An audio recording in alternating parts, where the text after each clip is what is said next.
Sir, stranger things असली में हुआ था। क्या बकवास कर रहे हो? 1980s न्यूयॉर्क के मॉन्टेक में एक पुराना एयरफोर्स बेस था, कैंप हीरो।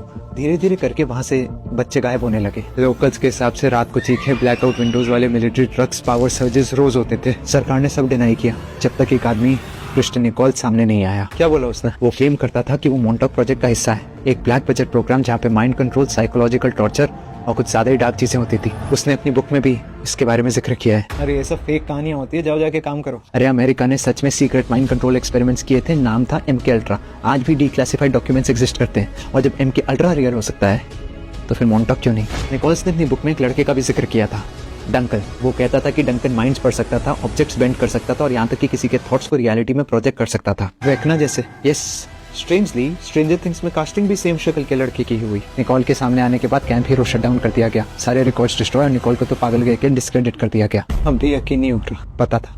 तो एक बात बता, डफल ब्रदर्स ने स्ट्रेंजर थिंग्स का फर्स्ट ड्राफ्ट और किसी नाम से नहीं बल्कि मॉन्टॉक नाम से ही क्यों पिच किया? लोकेशन भी सेम, कैंप हीरो, प्लॉट भी सेम, मिसिंग बच्चे और secret government experiments. Oh my God. MK ultra की तरह मॉन्टॉक भी एक रियल प्रोजेक्ट था, लेकिन उसके एविडेंसेस गायब कर दिए गए, इसलिए आज तक शायद उसे कोई प्रूव नहीं कर पाया। लेकिन मरने से पहले निकोल्स ने एक लाइन बोली थी, स्ट्रेंजर थिंग्स फिक्शन से कम, डॉक्यूमेंट्री से ज्यादा क्लोज है।